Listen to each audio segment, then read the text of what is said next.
Mesdames, Messieurs, bonsoir et merci de nous rejoindre dans cet entretien avec Mathias Kakou, président du Parti pour le progrès et le socialisme en abrégé PPS. Mathias Kakou, bonsoir. Bonsoir. Ce qui nous réunit donc ce soir, c'est bien sûr l'analyse de la situation politique en Côte d'Ivoire. L'actualité bouge depuis un certain temps, notamment avec le retour du président Laurent Gbagbo de son exil politico-judiciaire le 17 juin dernier, mais également la reconfiguration du paysage politique, justement, à l'aune de ce retour en Côte d'Ivoire de l'ex-président. Mais avant d'entrer dans le vif du sujet, on va revenir sur la situation de votre formation politique au sein du parti unifié qu'est le RHDP, d'Alassane Ouattara au pouvoir actuellement.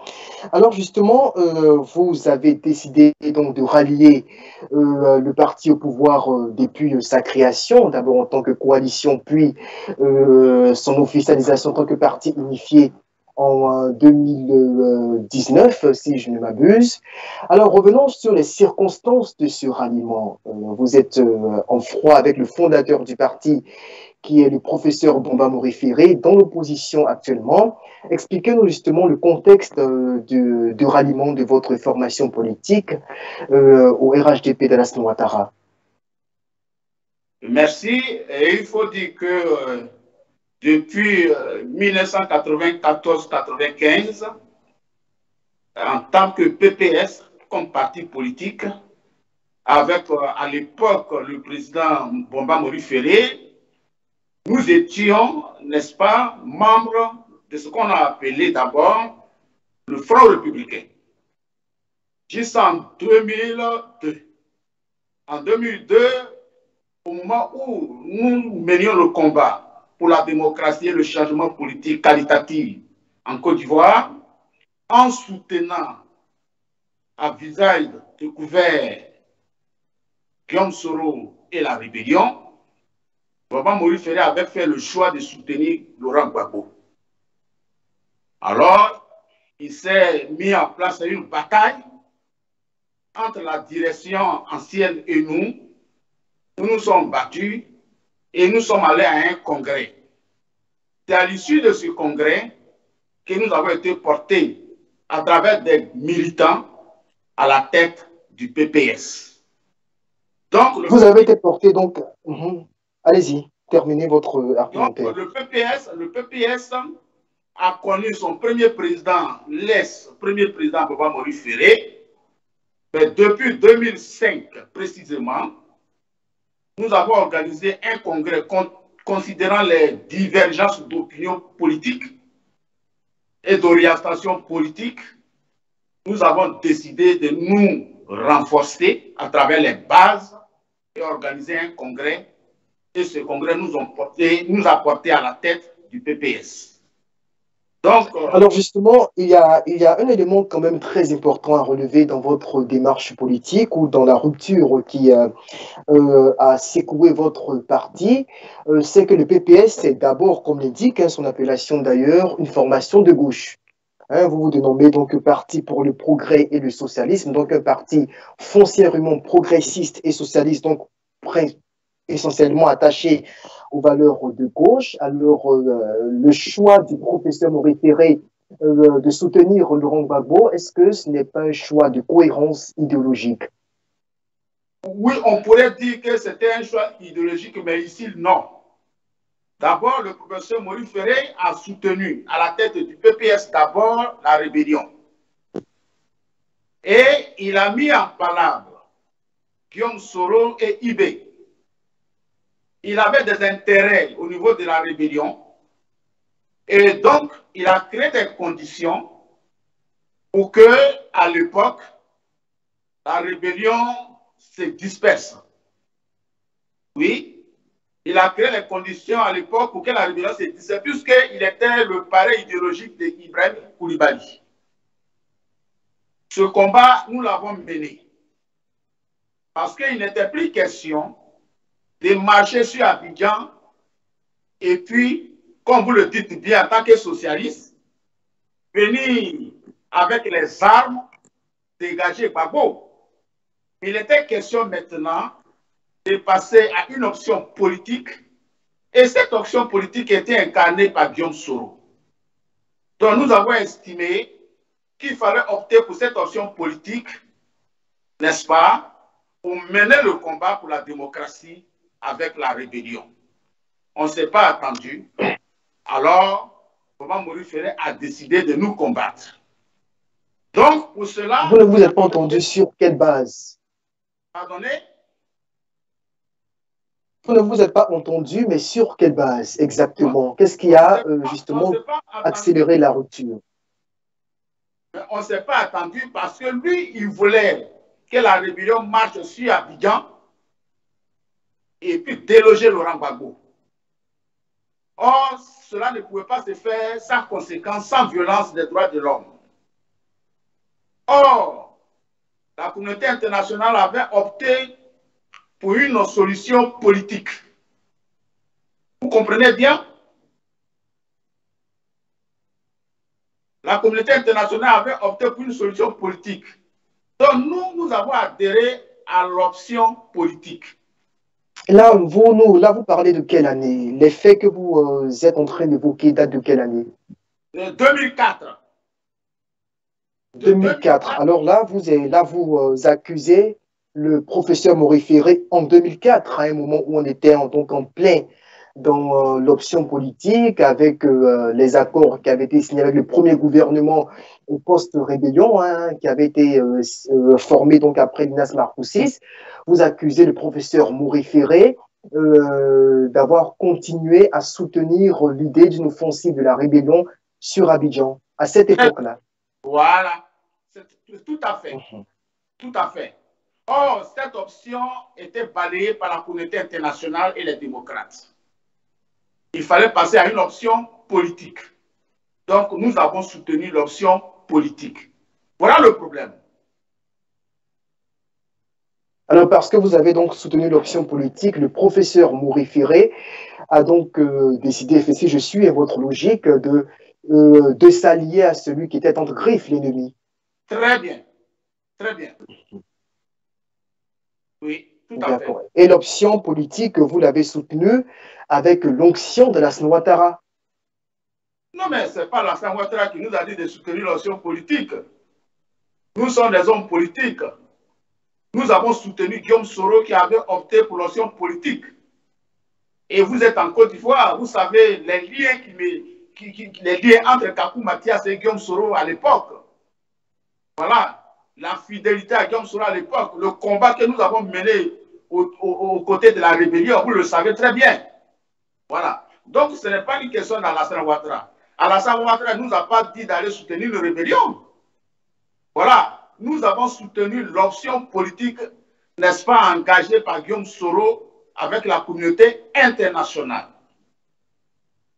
Dans la droite ligne peut-être de la vision du RDR, puisque vous nous dites, enfin c'est vrai qu'on sait tous hein, que le RDR avait des liens assez prononcés avec la rébellion, mais au-delà de cela, vous dites que vous êtes partisan de Lassana Ouattara depuis 1994, vous ne vous en cachez pas d'ailleurs.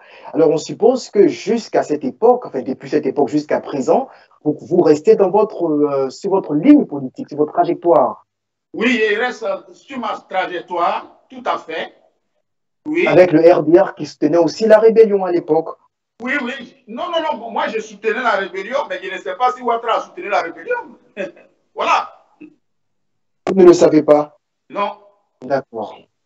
D'accord. Même si vous dites suivre, vous dites le soutenir et vous dites vous inscrire justement dans son combat politique.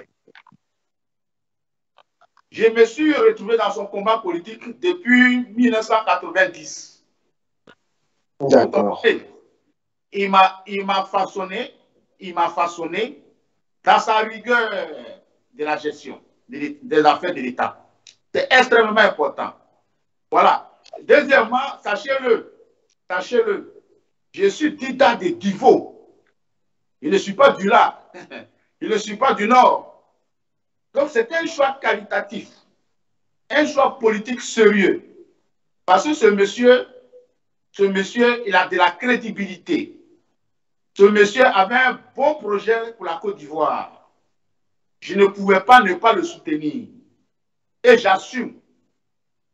Toujours, j'assume. Même si je ne soutiens pas le RADP, je soutiendrai toujours Alassane Ouattara. Très bien, ça, on vous a compris sur ce point. On va donc avancer avec la situation et l'analyse de la situation politique en cours en Côte d'Ivoire. Vous le savez, Laurent Gbagbo est de retour depuis le 17 juin dernier et il a très vite affiché ses ambitions politiques, reconquérir le pouvoir d'État. Il n'exclut pas de se présenter donc à l'élection de 2025 pour récupérer un pouvoir qu'il estime avoir perdu dans des conditions injustes.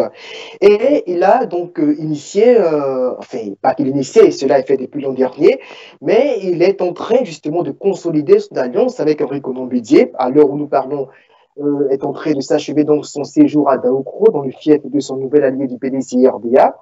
Alors, en tant que chef de parti politique, sinon membre de la direction du RHDP, quelle lecture faites-vous de cette reconfiguration qui s'annonce sur l'échiquier politique ivoirien? D'abord, je voudrais vous signaler que je suis le seul responsable politique qui est condamné, n'est-ce pas, la libération de Laurent Gbagbo. Et cette Pourquoi? libération est une injure au peuple de Côte d'Ivoire, est une injure aux multiples victimes. Cette libération est l'objet, n'est-ce pas, d'une manipulation politicienne d'une certaine partie de l'Afrique, notamment l'Afrique centrale et le Cameroun, qui a mis en place des réseaux mafieux pour convaincre, manipuler l'opinion internationale, manipuler la justice internationale, pour obtenir enfin la libération de Gbagbo. Vous êtes sans ignorer que Gbagbo a commis des crimes. Vous estimez que la justice,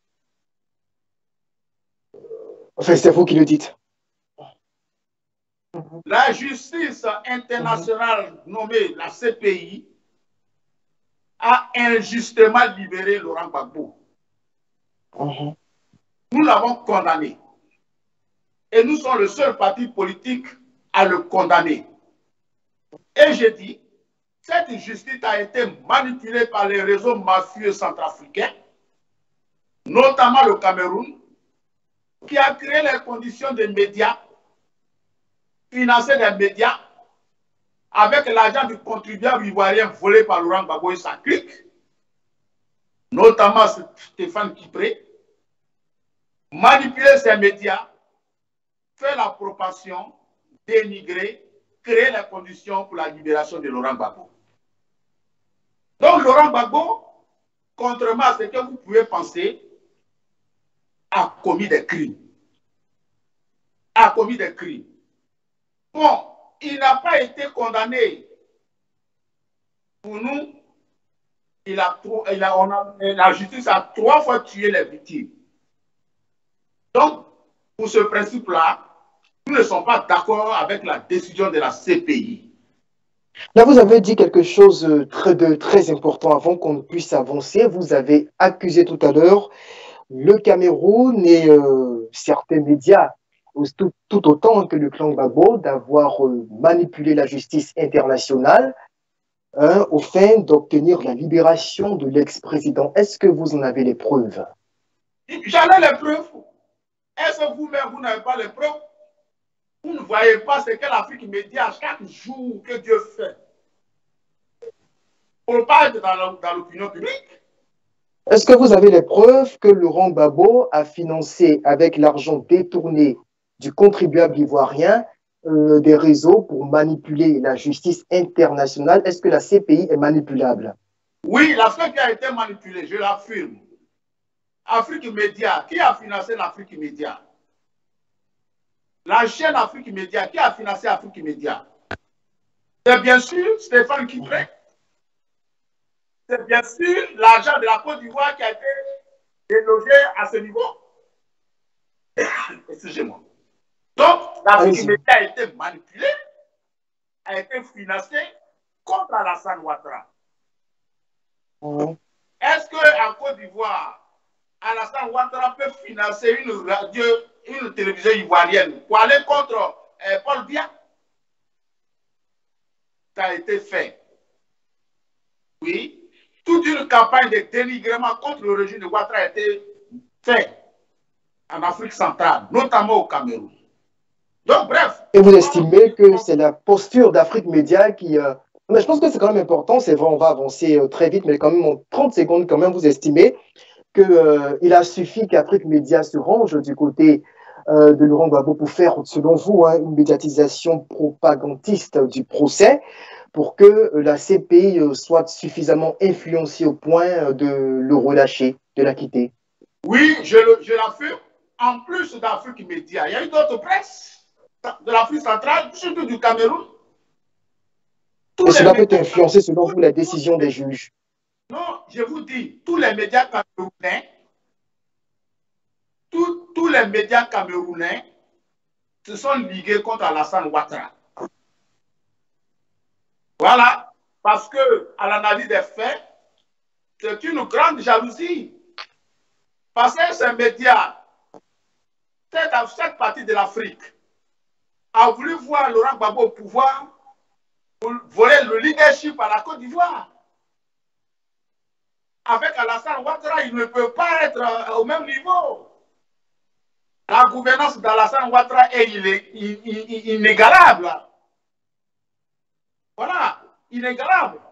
Donc, ces médias manipulés par ces pays-là, à un seul, n'est-ce pas, ont un seul objectif, c'était pour voler le leadership de développement à la Côte d'Ivoire. Mais avec la gouvernance de Ouattara, vous voyez ce qui se passe en Côte d'Ivoire. C'est une question de jalousie. Donc, je voudrais me résumer pour dire que tout simplement, la CPI a rendu une décision injuste. C'est pourquoi Laurent Gbagbo, oui, il fait n'importe quoi. C'est pourquoi il rêve encore de revenir au pouvoir. Je vous informe que Laurent Gbagbo La n'est question, plus au pouvoir. oui, si, non, je viens, parce que il ne faut pas qu'on avance trop sans ce... Je veux dire, justement, une question que j'aimerais vous poser, peut-être deux questions fondamentales pour la compréhension de nos internautes, sur des points que vous évoquez qui ne peuvent pas passer inaperçus, c'est que vous dites que d'abord, hein, est-ce qu'il d'abord il y a eu procès? Il y a eu procès pendant 10 années de procès au terme desquels des témoins de l'accusation ont défilé devant la cour devant les juges de la CPI sans être capables d'incriminer Laurent Gbagbo. Ensuite, vous estimez qu'il ne reviendra pas au pouvoir. N'en a-t-il pas le droit? Mais déjà, quand vous parlez du procès, de quelles preuves parlez-vous? S'il n'y avait pas de preuves, le procès ne serait pas tenu. S'il y a eu procès, c'est qu'il y a eu des preuves. Ce ne sont pas des preuves qui ont manqué. Mais il faut qu'on avance. Il y a eu de la manipulation. C'est tout. Okay. D'accord. Laurent Gbagbo n'a pas le droit de se représenter en Côte d'Ivoire, selon vous? Non, il a le droit de se représenter, mais Okay. il y a eu un procès. Et il s'est vu acquitté, injustement acquitté. Il revient en Côte d'Ivoire. Au lieu de chercher, n'est-ce pas, à apaiser la situation, au lieu de chercher à se repentir, oui, entre nous, vous qui m'interrogez là, êtes-vous sûr que Gbagbo n'a pas commis de crime? Êtes-vous sûr qu'il n'a pas sa responsabilité? Je ne crois pas. Vous voyez? Donc, venir narguer les populations, se montrer innocent. Non. Donc, pour nous, c'est fini pour lui. Nous n'allons pas le laisser être candidat d'abord. Ça, c'est clair, ce n'est pas la démocratie à ce niveau. Parce que la démocratie suppose une élection démocratique paisible. Avec Gbagbo, on n'aura pas la paix. Il n'est pas venu dans des conditions de paix. Vous comprenez? Il ne reconnaît pas jusqu'à ce jour sa défaite. Vous comprenez? Jusqu'à ce jour, il ne reconnaît pas sa défaite. Au nom de la réconciliation, on laisse tout ça là tomber. Pensez-vous que la communauté internationale, que la communauté nationale, que les Ivoiriens vont encore accepter les gens qui portent un lourd fardeau encore à la tête de notre État? Non, je ne crois pas. Je ne crois pas. Je ne crois pas que les Ivoiriens qui veulent aller à la paix vont encore faire revenir celui-là même qui est la cause même de leur souffrance. Je ne le crois pas. C'est selon votre opinion, vous n'allez pas le laisser revenir au pouvoir, être candidat, c'est-à-dire. Expliquez, s'il vous plaît. Pardonnez? Vous avez dit que nous n'allons pas, c'est ce que vous avez dit là, je vous cite SIC, pour nous, Babo, c'est fini, nous n'allons pas le laisser être candidat. En quoi faisant? Oui, en le disant, en créant les conditions démocratiques de la tenance. Voilà. Il constitue un litige national pour les Ivoiriens. Il constitue un litige national pour les Ivoiriens. N'oubliez pas les victimes qui ne voudront pas l'accepter. Ils ne voudront pas l'accepter. N'oubliez pas tous ceux qu'on appelle la masse silencieuse. Mais au nom d'une quelconque réconciliation, c'était pour le moment. Ça, je vous le dis. C'était pour le moment. Le moment viendra, vous verrez. Ah oui. La seule chose que les victimes attendaient, les Ivoiriens attendaient, c'était la repentance. Mais, monsieur, je vais vous dire que ceux qui se repentent là, ce n'est pas forcément qu'ils aient commis des crimes. Mais lorsque tu es au milieu d'une turbulence, tu es obligé de te repentir pour calmer. Mais quand tu viens pour dire que le pays là, c'est ta chose, c'est ton pays, c'est mon pays, et que tous ceux qui sont là-bas là, ne sont rien, mais attention, moi, je n'ai pas la langue de bois, je préfère avertir, je préfère dire ce que je pense, et c'est ce que pensent les Ivoiriens. Nous n'accepterons plus, la grande majorité des Ivoiriens n'accepteront plus un retour de Gbagbo à la tête de l'État. D'ailleurs, on n'a même pas besoin de beaucoup parler. Je suppose que cela va se régler dans les urnes. Justement, M. Mathias, vraiment j'ai envie, puisque le temps qui nous est imparti est en train de s'envoler, j'ai envie de vous demander justement, est-ce que vous pensez que votre leader, Alassane Ouattara, fait l'unanimité? Autant vous reprochez à Gbagbo d'avoir commis des crimes, autant des Ivoiriens le considèrent certainement comme un criminel. Est-ce que vous pensez que pour la plupart des Ivoiriens, peut-être pour vous, d'accord, mais pour la plupart des Ivoiriens, Alassane Ouattara est la personnalité idéale pour gouverner le pays? Vous le croyez sincèrement? Vous savez, parmi tous ces leaders qui sont suicidés, il est le meilleur. Oui, c'est de bonnes guerres. Vous êtes de son parti. Non, ce n'est pas de bonnes guerres. C'est pas de bonnes guerres. Parmi tous ceux-là, il est le meilleur. Bien. Maintenant, nous sommes dans une nouvelle ère. Nous allons engager dans une nouvelle ère politique. Il faut une alternance. Il faut une alternance. Ah oui, il faut qu'il y ait une alternance. Cette alternance aurait dû avoir lieu depuis 2020. Mais malheureusement, nous avons perdu notre cœur. Vous voyez, malheureusement. Donc, nous pensons qu'il ne faut pas encore aller aux élections avec cette garde-là. Il ne faudrait pas encore aller aux élections avec Bédié, avec Gbagbo, non, et avec Ouattara. Non. Voilà. Et D'accord. le problème n'est pas au niveau de Ouattara. Ouattara est prêt pour faire la tenance. Mais quand on fait la tenance là, il faut envisager la paix. On ne peut pas faire la tenance. On peut pas prôner la tenance et faire revenir ceux qui sont à la base des violences dans Côte d'Ivoire. C'est votre jugement.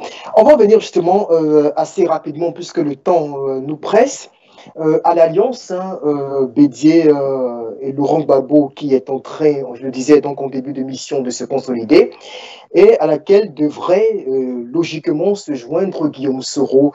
Est-ce que vous pensez que cette force politique-là est susceptible justement d'inquiéter le RHDP lors de futures joutes électorales?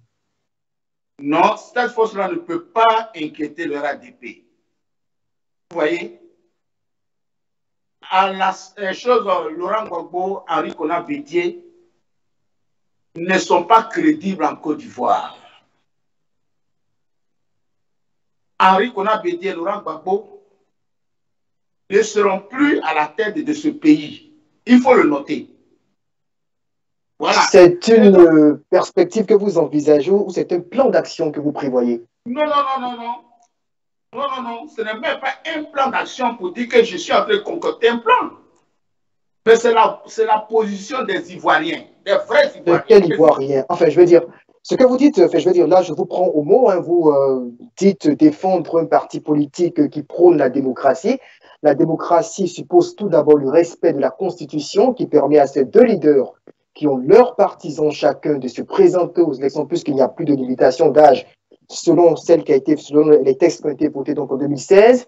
Comment est-ce que vous, qui prétendez être démocrate, pouvez dire qu'ils ne se présenteront plus? Pourtant, ils ont des Ivoiriens qui les suivent également, qui sont aussi Ivoiriens que vous. Ok, mais nous allons engager le débat institutionnel. Dès que je rentre, la première action, c'est de demander au président Ouattara de modifier la Constitution. De faire sauter ah oui, de ramener.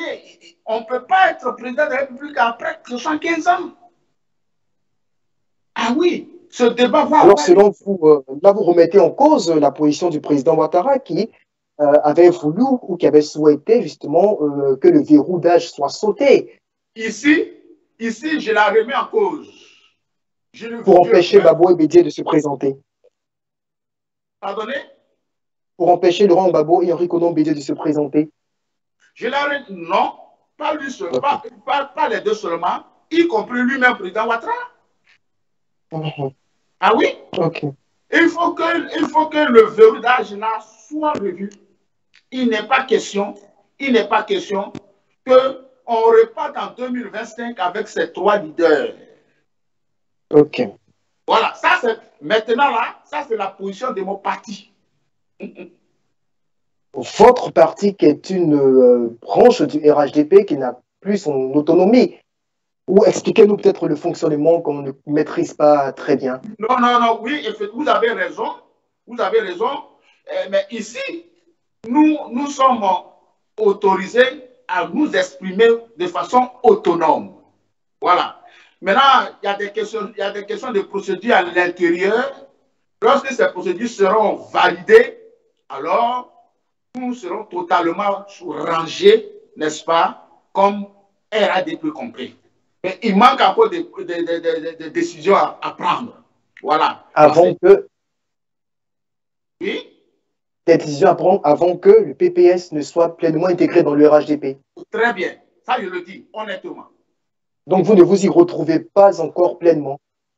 Non, nous soutenons Ouattara, nous soutenons le RHDP, parce que c'est la meilleure alliance actuellement. Mais une alliance ou un parti unifié? Voilà. Mais dans le fonctionnement, je veux dire, dans le fonctionnement, il faut qu'il y ait quand même des réglages. Sincèrement. Il faut qu'il y ait des réglages. Lesquels des réglages? De sorte qu'on soit à l'aise. Non, le moment viendra, nous en parlerons. En ce qui concerne les réglages là, une lettre officielle sera adressée à M. le Président Ouattara. Est-ce que votre parti, le PPS, dites-le nous clairement, est membre à part entière du RHDP, parti unifié? Le PPS est un allié du RHDP. Prenez ça Non comme pas un membre. ouais. Mais en part entier le soutien d'Alassane Ouattara. D'accord. Alors vous attendez que certains réglages soient effectués avant, bien sûr, de vous sentir pleinement intégré dans le processus. Alors, venons en liberté démocratique en Côte d'Ivoire. On va aller très rapidement en une phrase, enfin en juste quelques minutes. Récemment, il y a eu des procès qui ont été organisés, un procès organisé contre le camp Soro, qui s'est soldé par sa condamnation, je parle de Guillaume Soro, à la perpétuité, à la condamnation à 20 ans de prison de plusieurs de ses lieutenants. Sur ce chapitre, on a également abouti à la dissolution de son mouvement politique, le GPS. Quel est votre regard là-dessus en une minute? Oui, mais c'est une décision de justice. Nous ne commentons pas les décisions de justice. Nous respectons les décisions de justice. Voilà, c'est ce que je peux répondre. D'accord. Alors, venons-en à la gouvernance d'Alassane Ouattara, que vous estimez être le meilleur en Côte d'Ivoire. On assiste depuis quelques semaines à une véritable guerre du gouvernement pour assainir la gestion des administrations publiques. Et on a une campagne qui est lancée, des audits qui ont été lancés justement pour auditer les sociétés d'État. Alors sur la question, la Côte d'Ivoire, selon Afrobaromètre, qui publiait en mars dernier un rapport sur la situation de la corruption en Côte d'Ivoire, est très mal placée.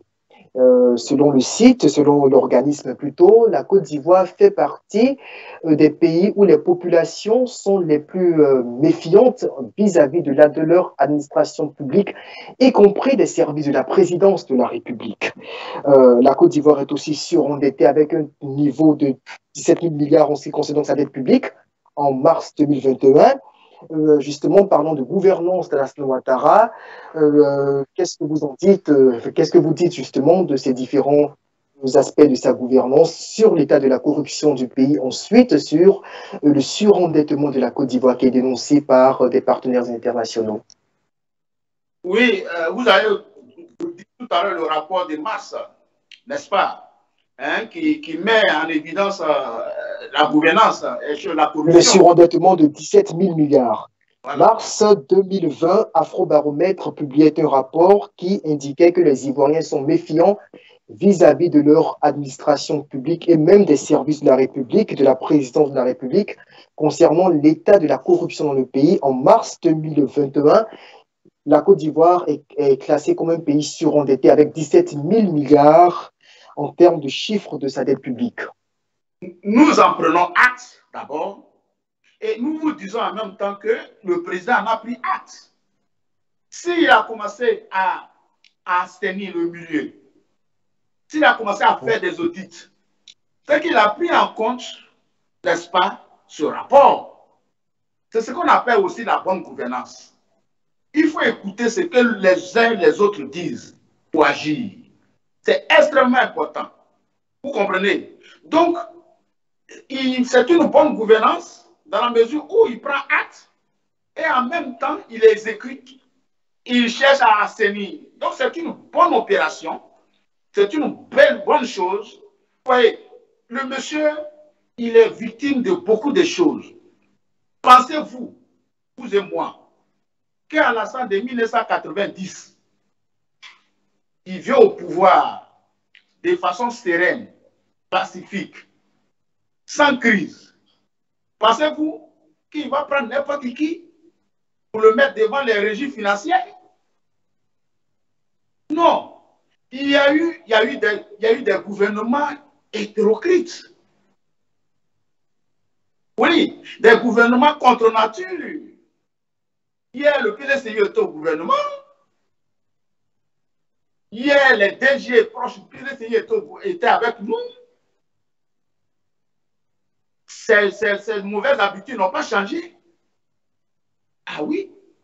Donc, toujours, moi, je suis pour la transparence et pour la bonne gouvernance. Plutôt, il faut encourager le président à aller encore devant. Parce qu'ils sont nombreux qui narguent les Ivoiriens. Ils sont nombreux qui se promènent et qui narguent les Ivoiriens. Qui ne travaillent pas pour le pays, mais qui travaillent pour leur poche.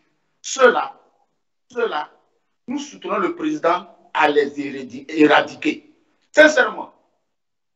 Ah oui. D'accord, on vous aura très bien compris.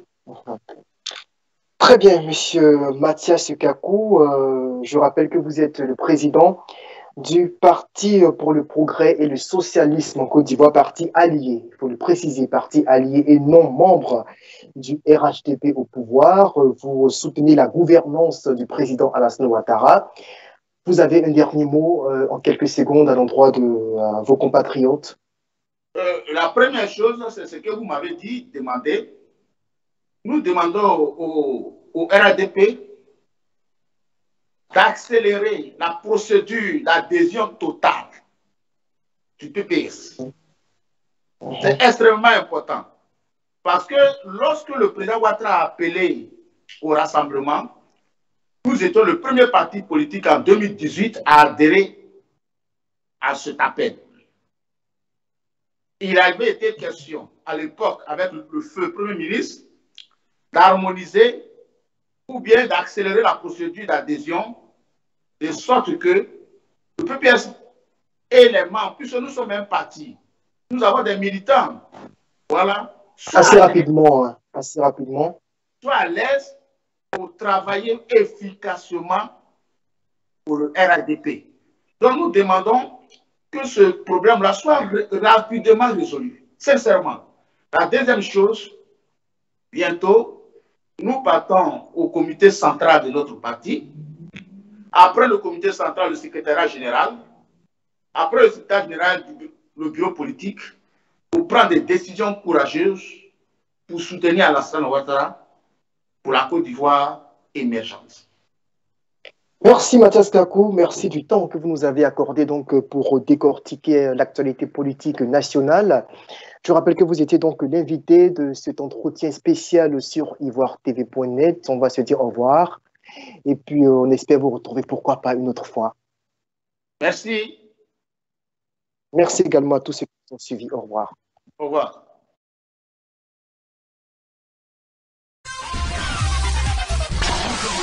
Que vous avez découvert